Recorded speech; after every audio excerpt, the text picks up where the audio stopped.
अस्सलाम वालेकुम, किद्दां हो तुसी सारे जनाब। कभी आप लोगों के साथ ऐसा हुआ है कि वीकेंड में आप लेट उठे, नाश्ता वाश्ता करें, उसके बाद आपको सुस्ती वाली मौत पड़ जाए? नहीं हुआ ना? मेरे साथ होता है।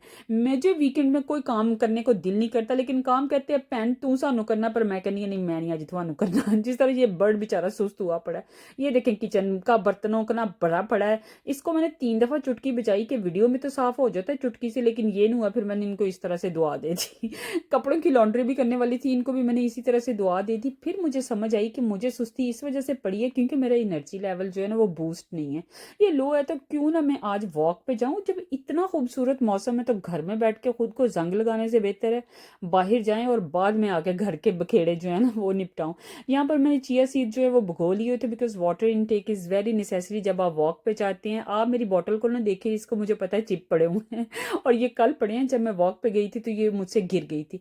ये जनाब मैंने गोंदनमा लंबा सा जैकेट पहन लिया हुआ है। ये इसको बबल जैकेट कहते हैं, but it would be help in minus temperature. आज भी -4 टेम्परेचर था और इतनी सर्दी थी कि मैं फ्रीज हो रही थी, लेकिन इतने खूबसूरत मौसम में मेरा घर बैठने का बिल्कुल दिल नहीं कर रहा था। आप इस सूरज को देखें, ये कितना खूबसूरत लग रहा है। जब इस किस्म का नज़ारा हो, साफ रोड हो और वॉकिंग ट्रैक्स बने हों, तो किस कम वक्त का दिल करता है कि वो घर में बैठ के खुद को जंग लगाए। और मेरे ख्याल से फ्रेश एयर का लेना बहुत ज़रूरी है। जब आप घर में बैठे रहें और घर में बासी चीज़ें, बासी बातें खाने, उनकी बुएं, कपड़े धोना, बर्तन भांडे, जॉब ये जो सब चीज़ें हैं ना आपको ना कर देती हैं बोर।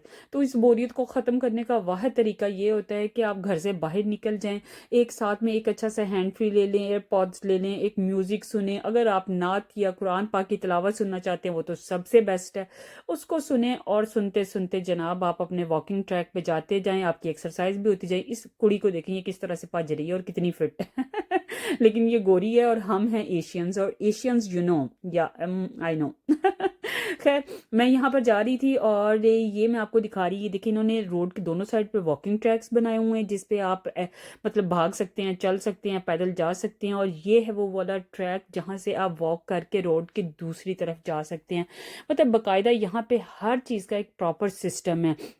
और जनाब इस खूबसूरत सी जगह पे जहाँ पे मैं आपको लेके आई हूँ, जहाँ पे मैं हर रोज़ वॉक करने के लिए जाती हूँ या अक्सर जाती हूँ, ये है जनाब समंदर। और ये हमारे घर के बिल्कुल पास है और यहाँ से ठंडी हवाएं भी बड़ी आती हैं, लेकिन यहाँ का खूबसूरत नज़ारा भी काबिले रश्क है, मतलब देखने वाला है। अभी मैं आप लोगों को दिखाती हूँ, आप भी मेरे साथ साथ चलते जाएं। आप ऐसा करें कि आप मेरे व्लॉग को देख देख के वॉक कर लें। शायद आपका वजन थोड़ा सा कम हो जाए। वैसे मैं आप लोगों को एक बात बताती हूँ, वॉक का मकसद सिर्फ ये नहीं होता कि आपका वजन कम हो जाए। वॉक का मकसद ये भी होता है कि आप लोगों की हेल्थ जो है वो भी बैलेंस हो जाए, आप लोगों के बड़े हुए पेट जो है वो भी अंदर चले जाएं, ओबेसिटी से बच जाएं। और उसके अलावा आपके जहन में फ्रेश हवा जाए। आप को अगर किसी चीज़ के बारे में सोचना है, समझना है, तो जब आप अकेले होके बाहर फ्रेश एयर में जाएंगे तो वो चीज़ आपको ज़्यादा अच्छे तरीके से समझ आएगी।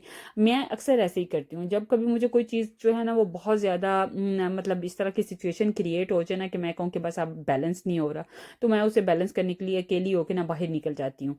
आप इस जगह को देखें, आपको लग रहा है कि ये कितनी खूबसूरत जगह है। और अच्छा, ये यहाँ पर ना सारे फ्लैट्स बने हुए हैं और ये हमारे घर के बिल्कुल करीब है। ये बहुत खूबसूरत एरिया बनाया हुआ है। अच्छा, ये वाले जो फ्लैट्स होते हैं ना ये एक्चुअली काफ़ी महंगे भी होते हैं, ये वाली रहाइश, क्योंकि ये बिल्कुल समंदर के किनारे पे हैं। आप चाहें जब चाहें दिल चाहे आप डुबकी लगा कर नहा भी लें, बाहर भी आ जाए। डूब शुब भी जाएं, लेकिन वो आपको निकाल लेंगे, करीब ही होते हैं। अच्छा, यहाँ पर खैर बहुत खूबसूरत सा इन्वायरमेंट है। इन्होंने बाकायदा पार्क्स वगैरह भी बनाई हुई हैं ताकि बच्चे खेलें। खैर ये चीज़ तो बहुत नॉर्मल है, नॉर्वे में हर जगह जगह पार्क्स बनी होती हैं, किडन गार्डन बने होते हैं, वहाँ पर आप बच्चों को लेके जा सकते हैं, शाम के टाइम वो खेल सकते हैं। नॉर्मली भी बच्चे इंजॉय कर सकते हैं। लेकिन जो इस तरह की फ्लैट सी इन्वायरमेंट होती है जहाँ पे फ्लैट्स वगैरह बने होते हैं, उनकी ये अपना एक रिजर्व एरिया होता है जहाँ पर आप लोग मतलब उनके बच्चे खेल सकते हैं, फैमिलीज बैठ सकती हैं, हम आउटसाइडर भी आ सकते हैं। यहाँ पर दो तरह के घर होते हैं, या तो फ्लैट्स होते हैं या अपने घर बने होते हैं। मतलब दो नहीं, तीन चार पांच तरह के होते हैं, वो फिर किसी दिन आपको बताऊंगी। लेकिन आप बस इस वक्त सिर्फ इस चीज़ को एंजॉय करें। आपका दिल कर रहा है ना कि इस वक्त मेरी जगह आप यहाँ पर होते और आप लोग यहाँ पर डुबकी लगा देते। नहीं नहीं, डुबकी नहीं लगानी है, पानी बहुत ठंडा है, आपने डुबकी लगानी है, आपने साथ ही जम जाना क्योंकि यहाँ पर -10 माइनस, आज तो -4 था और वो उसमें भी मेरे हाथ हद से ज़्यादा फ्रीज़ हो रहे थे। लेकिन खैर मैं इंतज़ाम करके गई थी, मैंने जैकेट वगैरह भी पहनी हुई थी और साथ में मैंने ग्लव्स भी पहने हुए थे। और मैंने सोचा कि आज मैं आप लोगों को भी दिखाऊं कि मैं कहाँ पे वॉक करती हूँ, मेरा वॉकिंग ट्रैक कैसा है। लेकिन इस जगह पे आके इतना पीसफुल वाइब्स आती हैं ना, मैं आप लोगों को क्या बताऊं। ये देखें, अच्छा इसकी तरफ देखें, ये कितने मज़े से तैर के जा रही है बाजी। इसको कोई लग रही है ठंड? इसको बिल्कुल नहीं ठंड लग रही, ये भी मेरी तरह ही बाहर निकली हुई है कामचोर। इसका भी दिल होगा कि मुझे घर के काम ना करने पड़े, तो मैं भी यहाँ मटर गश्ती करके ना दूसरे किनारे पे पहुंच जाऊं। वैसे यहाँ पे काफ़ी ज़्यादा जो है ना, वो बतखें शतकें जो है ना, वो तैर रही थी। मुगरियाँ तैर रही थी, नहीं नहीं मुर्गियाँ नहीं तैर रही थी, उनको ना वो नहीं तैरती यहाँ पर यहाँ सिर्फ बतखें शतकें तैरती हैं। और जनाब ये बर्ड्स देखें, बर्ड्स भी उड़ते जा रहे हैं और खूबसूरत सा आसमान है, बड़ा रोमांटिक सी वाइब्स थी यहाँ पर। यहाँ पर आके आप बैठ सकते हैं, बातें कर सकते हैं, सो सकते हैं, वीडियोस बना सकते हैं। और ये लें जी, इस जगह को आप कैसे भूल सकते हैं। आप इस जगह को देखें कितनी खूबसूरत है।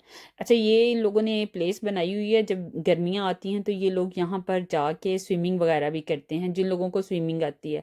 हर किसी ने टुपकी नहीं मारनी होती। और just look at this place, ये उन्होंने गाड़ियों के लिए ट्रैक बनाया हुआ है। मतलब यहाँ पर छोटी गाड़ियाँ या साइकिल्स वगैरह अंदर आ सकते हैं। और क्योंकि इन ये रहायशें बनी हुई हैं, इन लोगों ने अपने घर के सामने गाड़ी पार्क करनी हो या अपने पार्किंग लॉन पे गाड़ी खड़ी करनी हो तो वो इस ट्रैक से आते हैं। अदरवाइज़ जो बाहर वाली गाड़ियाँ ना वो नहीं यहाँ आती। यहाँ यहाँ सिर्फ वो गाड़ियाँ आती हैं जो यहाँ के रेजिडेंशियल एरिया के अंदर मतलब आ सकती हैं, जो या जिन लोगों की यहाँ पे रेजिडेंस है। मगर मैं तो खैर यहाँ पे वॉक कर रही थी और वॉक करना तो अलो है, वो उसका कोई प्रॉब्लम नहीं था। इसी वजह से मैं आप लोगों के लिए वीडियो भी रिकॉर्ड कर रही थी। और सबसे ईजीएस्ट वे मुझे यही लगता है, मतलब अपनी वॉक का ट्रैक। वैसे यहाँ पर बहुत ज़्यादा ट्रैक्स बने हुए हैं, जंगल में भी बने होते हैं और बहुत सेफ्टी से आप मतलब यहाँ पे वॉक कर सकते हैं, कोई आपको वो प्रॉब्लम नहीं होती। वो जो सामने आपको ब्रिज नज़र आ रहा है ना, अच्छा यहाँ पर ना डिफरेंट तरह की कम्युनिटीज़ बनी होती है। हर कम्युनिटी का एक डिफरेंट सा नाम होता है, मतलब एक नाम होता है। आप उस इलाके में जहाँ रह रहे हैं उसका और नाम है, और वहाँ के सारे जो एक्सपेंडिचर्स हैं वो सिर्फ उसी कम्युनिटी गाइडलाइन को मैयर करते हैं। और उन्होंने ही इसको लो जी, आओ गई जोड़ के उसने कहा मैं क्यों पीछे रह जाऊं, मैं भी बीच जाऊंगी, बाकी सारे गए हैं तो मैं ना इंजॉय करूं। बस उसने छलांग मारी और वो भी बीच चलेगी। मैं कहा खैर कोई गल नहीं, तेन भी पता लग गया कि मैं तेरी वीडियो बनाऊंगी आजकल हर बंदा जो है ना वो वीडियो के सामने या अपने फेस को मतलब कैप्चर करने के लिए बहुत ज़्यादा एंग्शियस होता है। और उसको होता है कि अच्छा जी, आप साथ साथ इन सीन्स को एंजॉय करते जाएं, साथ साथ मेरी गप्पों को भी एंजॉय करते जाएं। मैं इसी तरह से बातें करती हूँ। अगर आप लोगों को अच्छी लगती हैं तो आप मेरी वीडियोस को लाइक भी कर दिया करें, मेरे चैनल को आप सब्सक्राइब कर लें, वॉच कर लिया करें, शेयर कर दिया करें। आहो एहो जियां मैं बड़ियां गल्लां करनियां, क्योंकि मैं यूट्यूबर हूँ यूट्यूबर सारे ही ऐसी बातें करते हैं, ठीक है। ज़रूरी होता है कि आप जब उनके चैनल को देख रहे हैं, देखे ना मैं -4 में खड़ी होकर अगर आप लोगों के लिए वीडियोस कैप्चर कर रही हूँ, साथ में यहाँ पे शोखियाँ वोखियाँ भी मार रही हूँ। खैर शोखियाँ नहीं मारी थी, मैं वाकई वहाँ पे पानी को नीचे देखने के लिए गई थी कि पानी कैसा नज़र आ रहा है बिल्कुल करीब से। लेकिन साथ मुझे डर भी लग रहा था, मैं क्या मैं कितने पीछे गिर ही ना जावा, मतलब मैं डिग ही ना जावा। लेकिन मैं गिरी तो नहीं है। और ये ले जी, ये मुझ में आ गया बचपना। मैं क्या, मैं हूँ वट्टे तो मार ला पानी च, वट्टे मारनों किन्ने रहना वा। मैं अभी यहाँ पे वट्टे शट्टे मार रही थी पानी के अंदर। वो बचपन वाला जो काम है ना वो मेरे दिल के अंदर उजागर हो गया था। अगर आप लोगों के साथ भी ऐसा बचपना आपके अंदर भी आ जाता है ना, वैसे आना चाहिए, खुश रहा करें, ठीक है। जैसे मैं इस वक्त अपनी खुशी का इजहार यहाँ पे कर रही हूँ, विच ते मैं किसी उत्ते अपना गुस्सा भी कड्ढन दी सी कि इंज चुक के मैं उन्होंने वट्टा मारना लेकिन वो तो खैर मैं मार नहीं सकती थी, मैं क्या पानी में ही सुट लेने उसके बाद जनाब यहाँ से इस ब्यूटीफुल से सीन को कैप्चर करने के बाद मैंने स्टेयर से ऊपर आना शुरू किया और अब मुझे जाना था वापस। मुझे आए हुए काफ़ी टाइम हो गया था। और साथ-साथ अच्छा ये आप लोगों को लाइट्स नज़र आ रही हैं आसमान पे? अच्छा ये नॉर्दर्न लाइट्स होती हैं, ये नॉर्वे के अंदर बहुत नॉर्मल होती हैं, रात के वक़्त समंदर से भी बाहर निकलती हैं, पानी से निकलती हैं। ये कुछ दिन मैंने अपने एक प्रीवियस व्लॉग के अंदर भी ये लाइट्स शेयर की थी। सम टाइम ये ग्रीन कलर की भी होती हैं, ब्लू कलर की भी होती हैं और रेड कलर की भी होती हैं। और आसमान पे आपको ये लाइट्स जो हैं इस वक़्त नज़र आ रही होंगी, अभी सिर्फ़ ये रेड से कलर की लाइट है। यहाँ पर आपकी बहन जो है ना वो ठंड से उसका बुरा हाल हो गया था, ज़रा just look at my face कि वो कितना रेड हो गया हुआ है। और ये ठंड से बिल्कुल फ्रीज हो चुकी हुई थी मैं। मगर वैसे मतलब सिर्फ फेस और हाथ वगैरह को ठंड लग रही होती है बिकॉज आपने बबल जैकेट पहनी होती है कि इतनी गर्म होती है कि इसमें आपको सर्दी बिल्कुल नहीं लग रही होती। जैसा मतलब यहाँ का मौसम है उसी लिहाज से लोगों ने कपड़े भी पहने होते हैं। अब मैं जा रही थी घर को वापस, अभी ये एक और है वो जो मतलब यहाँ पे भाग रही थी, देखें काफ़ी ज़्यादा लोग यहाँ पे वॉक कर रहे होते हैं। अच्छा आप इस रास्ते को देखें, ये जो साइन है ये यहाँ पे साइकिल ट्रैक का होता है, मतलब उनका उन्होंने बताया हुआ कि इस गली में सिर्फ साइकिल जा सकते हैं, गाड़ियाँ बिल्कुल नहीं जा सकती। और उन्होंने साइन बोर्ड भी आगे लगा दिया होता है। अभी मैं आप लोगों को एक और साइन दिखाऊंगी, यहाँ पर रोड्स पे बच्चों की सेफ्टी भी बहुत ज़्यादा इन लोगों के लिए ज़रूरी होती है, इन्होंने उसके बोर्ड्स भी लगाए होते हैं ताकि बच्चे आसानी से यहाँ पर खेल सकें। और गाड़ियाँ वाले जब गाड़ी चला रहे हो तो वो ध्यान ज़रूर रखें। ये आपने देखा यहाँ पे लिखा हुआ बाण लेकर, इसका मतलब शेर सख्त है, इसका मतलब है कि आहिस्ता चलाएं, यहाँ पर बच्चे भी खेलते हैं, ठीक है। और ये यहाँ का पोस्ट सिस्टम है, मतलब घरों में जो भी उनको खत या ऐसी चीज़ें भेजनी होती हैं तो वो वहाँ पे भेजते हैं। जनाब यहाँ पर आके मैं घर आके गर्मा गर्म यखनी जो है ना वो मैंने गर्म की, ये मैंने कल बना के रखी हुई थी, मैं 2-3 दिन की बना के रख लेती होती हूँ, सर्दी में ये बहुत हेल्प करती है। उसके बाद अब मुझ में आ चुकी थी एनर्जी, मैंने यखनी भी पी ली हुई थी। अब वो वाला मिशन था जो मैं अधूरा छोड़ के गई थी। इन्होंने कहा था कि बाजी आखिर कब तक भागोगी, आना तो हमारे घर ही है ना, आके हमें तुमने साफ तो करना ही है। मैं कहा अच्छा चलो कोई गल नहीं, अब तो मुझ में एनर्जी आ गई, मैं वाकई में फ्रेश हो गई थी। सीरियसली बंदा फ्रेश हो जाता है जब बाहर से आता है। सो अभी मैं डिशेस को वॉश कर रही थी और ये जो मेरी मोस्ट पसंदीदा डिश वॉशर है, इसमें मैंने सारे भांडे लगाए, उसके बाद ये टिक्की शिक्की इसके अंदर डाली एंड अभी मैं इसको बंद कर दूंगी बिकॉज 1 आवर पर मैं इसको लगाऊंगी और 1 घंटे में ये सारे धो देते हैं। और अब जनाब ये वाला मिशन था कि यहाँ से मैंने सारा गंद जो है वो भी बाहर फेंकना था। यहाँ पर आपको मैंने अपने व्लॉग में बताया भी था कि आपको गंद को ना मतलब बड़े अच्छे तरीके से सेपरेट सेपरेट फेंकना पड़ता है। आप एक ही जगह सारी चीज़ें नहीं फेंक सकते हैं, अदरवाइज़ आपको वो लोग जो है ना वो जुर्माना कर देते हैं। किचन को मैं अच्छी तरह से नीट किया, उसके बाद मैंने जनाब यहाँ पे लॉन्ड्री भी की और अब बन रहे थे, मामा बना रही थी गर्मा गर्म नान और साथ में सालन बन रहा था। मैं इसको खाऊंगी, इंजॉय करूंगी। मेरी तरफ से आप सबको अल्लाह हाफिज़, मिलते हैं नए व्लॉग।